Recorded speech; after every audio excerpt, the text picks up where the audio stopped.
it's Jay in the workshop today with a little bit of a weird one. I had a thought that maybe I could make a magic 8-ball.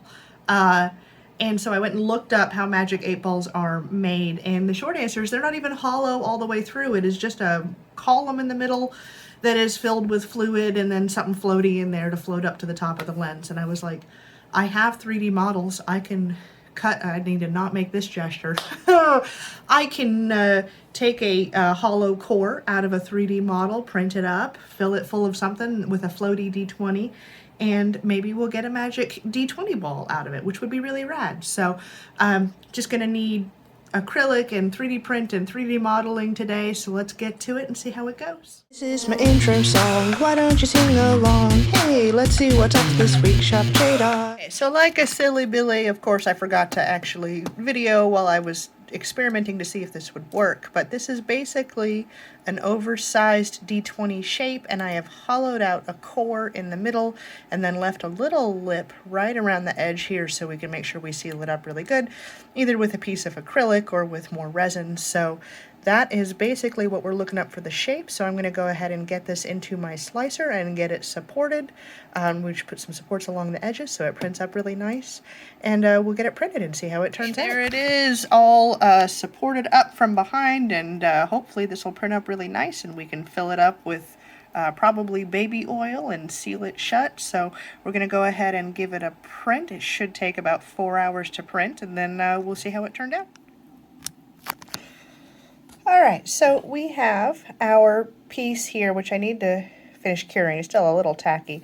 We did have a little printing error here, but honestly, for the experiment we're doing today, not a deal breaker. Fixable even, but I'm not going to worry about that. This is what we need to fill with a fluid of some sort. I think water will not be dense enough, so I have to get some oil, and a little d20. So let me see if I can find a d20 to fit in that. I have these itsy bitsy teeny weeny d20s I printed and molded already, and have more coming out, but I have the leftover bits, so I think this will be a good fit. Yeah. So let me get these cleaned off and let's pull these supports off. They should come right off. Yeah, no problem at all there. So let's get it cleaned up and cured up a little bit, and then we need to measure this hole and figure out how we're going to fill it. Let me clean it up. I just realized I also need to paint this little d20, so let me grab a little black paint here and pause my mover. Alright, we'll just get this right in the numbers here, quick and dirty like. Ooh. Really good. So there we have our little miniature d20 all painted up. Let me get the other bigger d20 cleaned up, and then we'll measure the mouth. Just a moment. Alright, here's our piece all cleaned up and no longer sticky, so we can measure this opening. Now normally, I mean, you know, you can... Let me cut that back. We can measure this opening. I did build this digitally. You would think I would know exactly how big the opening is since I'm the one who put it in there. But UV resin shrinks as it cures. Well, all resin really shrinks as it cures. But this we lose about almost 8% of its mass as it's being built. So I actually don't know how big that hole is because I don't know how much it shrank in the building. So let's go ahead and turn on. Okay. And zero it out. So we want to be accurate. Apparently my buttons don't work. Well, that's fun. So let's go ahead and just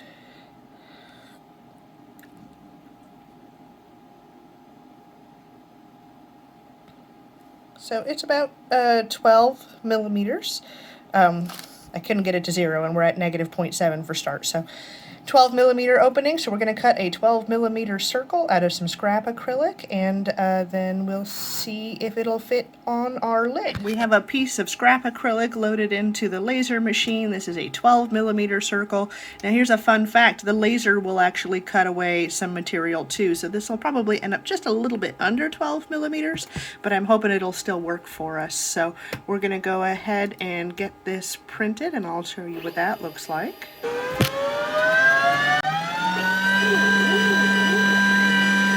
It is that dead simple. So let's see if we can get this popped out. Tiny circle. All right, let's see if it'll fit on our piece. I'm actually worried it's too small. Yeah, that is wildly too small. So we lost a lot of material, so let's go ahead and make that a little, oh, I can't even get it out. I'm gonna get that piece out, and then we're gonna go ahead and make that circle a little bit bigger. Bumped it by a milliliter, and we are, I bumped it, fuck. Here it is. I bumped it by a millimeter, and we are still way too small. It's just gonna fall right in. So let's, come on. Let's see. Let's see if it's the laser machine or just me bad at measuring that is the problem here.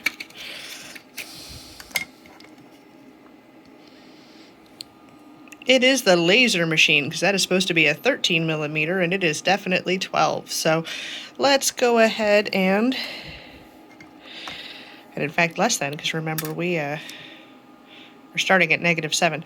So let's bump it up by a lot more. All right, here's a yet bigger circle, you know, from our last one here, and I think this one is going to be a tight fit, which is actually kind of what we want. No! So there's a strong possibility that I can maybe file down the sides and wedge this piece in here, but I think I'm just going to cut one more circle that is a fraction of a millimeter smaller and see if we can get it to just fit in there. All right, here we are at 14.5 millimeters, and voila. So now is the next step of testing what can get our tiny dice to float. Oh, he's right there. He's so tiny I lost him. So what do you float in, buddy? Let's find out. All right, I have a tiny vial full of water. So first step, of course, is water. Then we need to know. First step is water, and then we know if we need to go thicker or thinner. That is definitely a sinker. So let's go find some oil. I do not have baby oil, so we have a little jar of salad oil, basically. Inexpensive salad oil. So test number 2. Please float. No, it at least sunk slowly. What are we going to do to get this little guy to float? Next thickness up is corn syrup. I've watered it down just a touch so we get a little bit of flow out of it, because we need the dice to be able to move around as well as float. Let's see what we get with this one.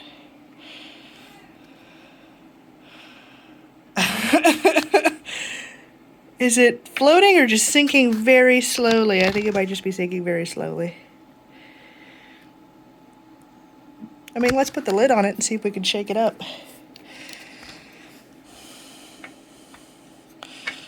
All right.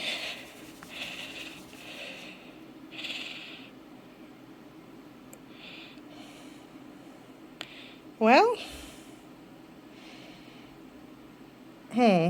this might work, but it's kind of gross. So,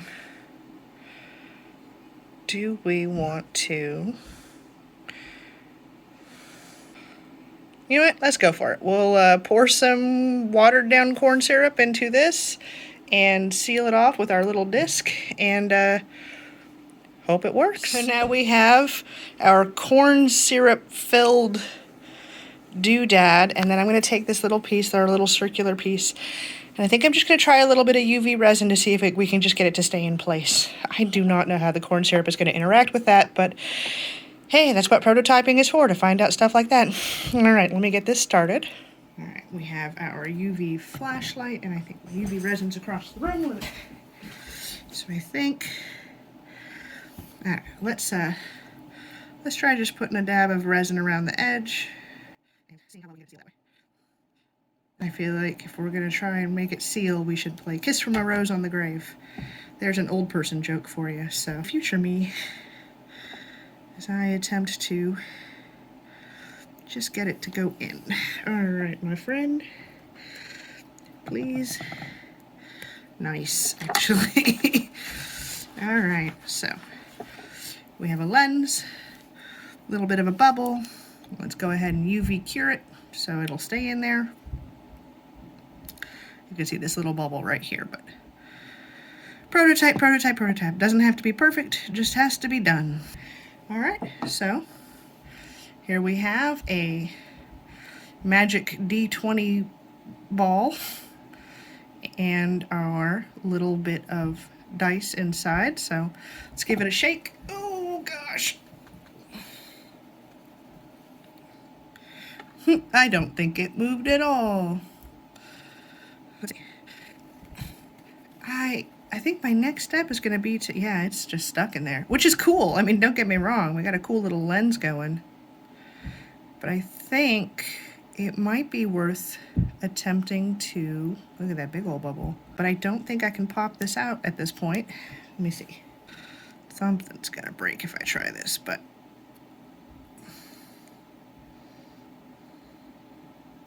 Nope. I did too good a job. It's in there permanently forever. Incredible. So let me just go. I'm gonna let it sit here for a second. See if our little thing floats up, and if it floats back down again, it won't be a complete failure. We'll just know we have to figure something out with the fluids there. It sank a little. You know what? In my defense, it is a really excellent prototype. It just isn't quite there yet, and I think it's going to need a little more processing. Obviously need to print another one of these, so I'm going to call it here as proof of concept is there. We just need to work a little more on our material science and our physics. It's going to float up very slowly, which I don't think can actually make it past that air bubble.